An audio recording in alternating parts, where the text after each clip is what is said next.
নামাজ হচ্ছে অন্যায় কাজের প্রতিবন্ধ। নামাজ পড়লে অন্যায় কাজ থেকে বাঁচা যায়। বাঁচাই কিসে? বাঁচাই নামাজে। আল্লাহ তাআলা বলেন, উতলু মা উহিয়া ইলাইকা মিনাল কিতাব ওয়া আকিমুস সালাতা।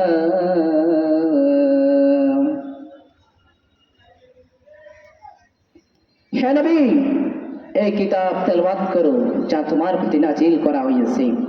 নামাজ মানুষকে অন্যায় কাজ থেকে বাঁচাই দেয়, কিন্তু আমরা যে নামাজ পড়ি সেই নামাজ তো আমাদের অন্যায় কাজ থেকে বাঁচাই না। আমরা যে নামাজ পড়ি সেই নামাজ তো আমাদেরকে অন্যায় কাজ থেকে বাঁচাইতে পারে না, আমাদেরকে তো খারাপ কাজ থেকে বাঁচাইতে পারে না। আমরা অনেকে নামাজি, কিন্তু অন্যায় কাজ থেকে তো বিরত থাকি না। কিন্তু আল্লাহ তাআলা বলেছেন নামাজ অন্যায় কাজ থেকে বিরত রাখে। তাহলে কথা কারটা ঠিক? অবশ্যই আমার আল্লাহর কথা ঠিক। আমাদের বুঝতে হবে নামাজ, আমরা নামাজের কোথায় না কোথায় ভুল করছি। প্রথমে আমাদের যে নামাজ পড়ছি তা বুঝতে হবে।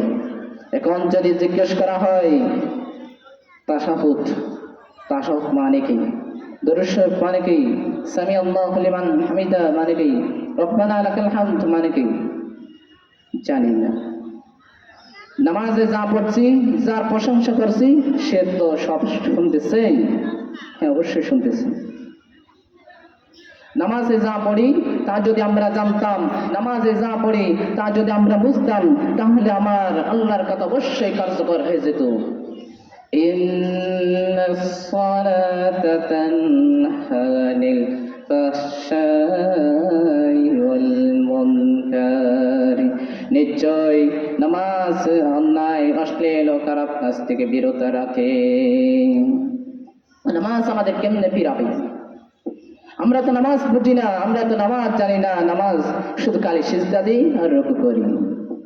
এখন আমাদের সমাজে নামাজের ক্ষেত্রে রুকু সিজদা দেয় করলে ইমামকে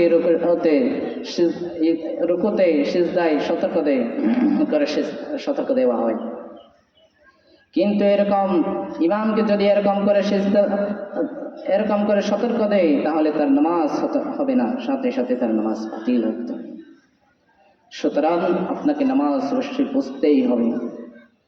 কিন্তু বুঝতে হবে আপনি সঠিকভাবে নামাজ পড়ার পরও যদি কোনো মানুষ পাপ কাজ থেকে না ফিরে, মন্দ কাজ থেকে না ফিরে, তাহলে অবশ্যই বুঝতে হবে পানি আর সাবান দিয়ে কাপড় ধুইলে কাপড়ের ময়লা যায়, কিন্তু পানি আর সাবান দিয়ে কয়লা জনমের মতো ধুইলেও কয়লার ময়লা যাবে না, যায় না।